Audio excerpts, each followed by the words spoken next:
Hello friends, welcome to our channel. Daily ऐसे ही new dictations के लिए चैनल को सब्सक्राइब करना ना भूलें। सब्सक्राइब बटन के पास में बेल आइकन को प्रेस करना बिल्कुल ना भूलें, जिससे कि डेली न्यू वीडियोस की नोटिफिकेशन आपको सबसे पहले मिल सके। डिक्टेशन में आए हार्डवर्ड की आउटलाइन यहाँ बना दी गई है, आप इसका स्क्रीनशॉट ले सकते हैं। डिक्टेशन की PDF पाने के लिए आप हमारे टेलीग्राम चैनल को ज्वाइन कर सकते हैं। टेलीग्राम चैनल का लिंक वीडियो के डिस्क्रिप्शन में दे दिया गया है। डिक्टेशन स्टार्ट होगी 3 सेकंड बाद। 3, 2, 1 स्टार्ट।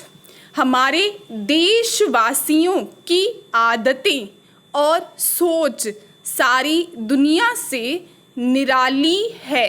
जैसे पूरे पर्वत पर संजीवनी बूटी चमकती थी, ऐसे हम पूरी दुनिया में अलग ही चमकते हैं।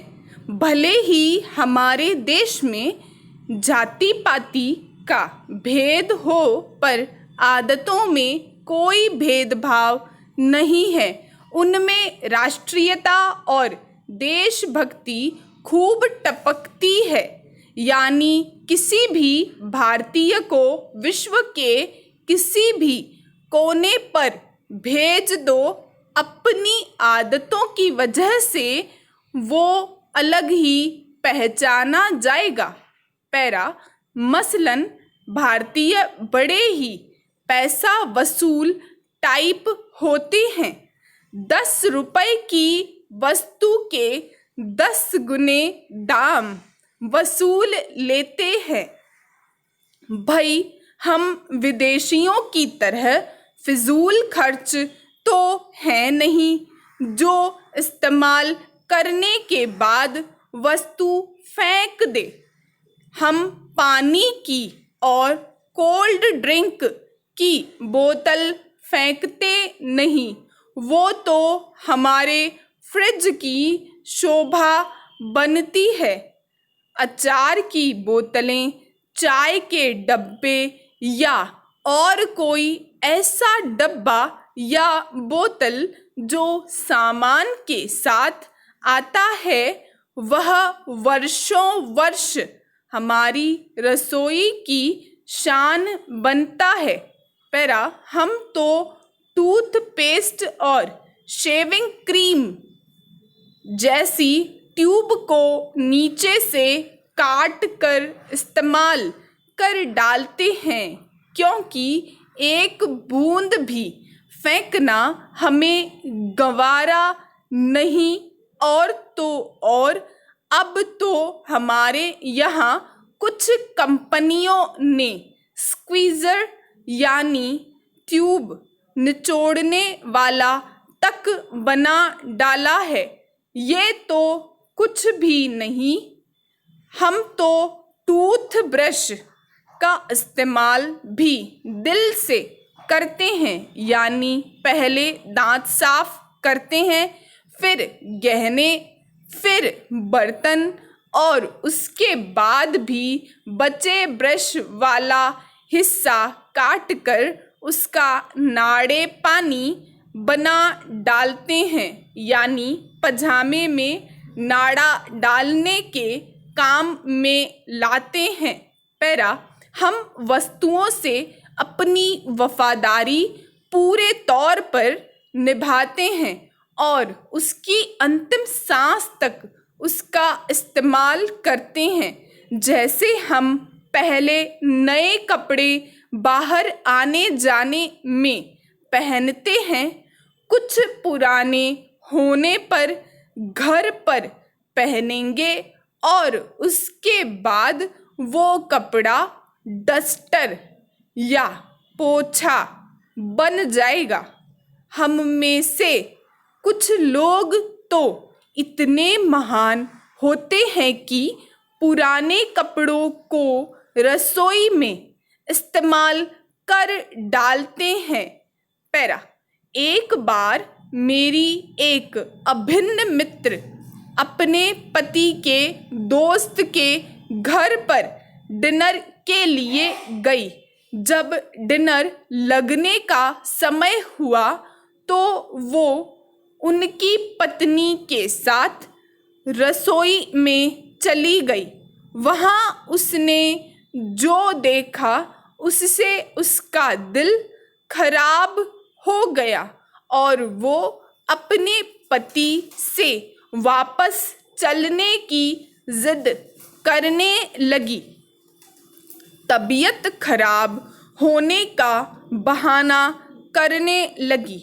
उसकी जिद के सामने वो बेचारे बिना डिनर किए लौटने पर मजबूर हो गए, पर रास्ते में उस पर बहुत नाराज हुए और बोले, क्या पागलपन है, तुमने इतना अजीब व्यवहार क्यों किया? वो बोली, मैं क्या करती, आपके दोस्त की पत्नी मैले कपड़े से प्लेट साफ कर रही थी। उसकी बात पूरी होते ही उसके पति एकदम शांत हो गए और हंसते हुए बोले, हे भगवान, अच्छा हुआ तुमने बचा लिया। वो ही क्यों, यहाँ बहुत से ऐसे परिवार मिल जाएंगे जो बिना सोचे समझे बस इस्तेमाल की नीयत से इस्तेमाल कर डालते हैं। पैरा, अजी हमारे यहाँ के लोग तो जहाँ पैसा खर्च करें उसे तो वसूलते ही हैं, जहाँ खर्चा ना करे उसे तो और ज़्यादा वसूलते हैं। यानी यदि अपने पैसे खर्च करके बाहर खाने जाएं तो सोच समझ कर मंगवाएंगे, बचेगा तो पैक करवा लेंगे या ठूस लेंगे। पर यदि शादी या समारोह में जाएंगे तो कोई भी चीज़ बिना चखे नहीं छोड़ेंगे। नहीं पसंद आएगी तो भरी प्लेट डस्टबिन के हवाले कर देंगे। पैरा, हमें कौन सा पैसा देना है, फ्री ही तो है। फ्री शब्द तो हमें वैसे ही बहुत लुभाता है, बस मिलना चाहिए। यदि किसी सामान के साथ कुछ फ्री मिले तो हम वो सामान भी खरीद सकते हैं जिसकी हमें ज़रूरत ही नहीं। बस हमें पता लगना चाहिए कि कहीं फ्री कुछ मिल रहा है, फिर तो हम टूट पड़ेंगे। अजी हम कोई ऐसे वैसे थोड़े हैं, हम वसूली चंद जो ठहरे। पैरा, होटल में खाना खाने जाते हैं तो सौंफ पेपर नैपकिन में भरना हम कतई नहीं भूलते। भाई क्यों भूले, पैसे दिए हैं, हमारा फर्ज बनता है वसूलने का। हम तो शताब्दी और राजधानी में सफ़र करते हैं तो वहाँ से चाय चीनी तक के पाउच समेट लाते हैं, और क्यों न लाएं जी, इतनी महंगी टिकट जो खरीदी है, पैसा तो पूरा वसूलेंगे।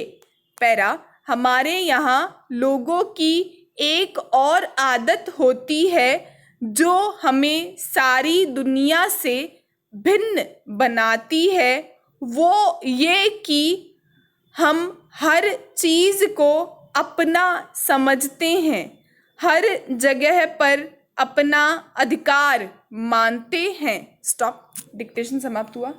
फ्रेंड्स, अगर वीडियो पसंद आया तो प्लीज़ लाइक शेयर सब्सक्राइब करना ना भूलें। Thanks for watching.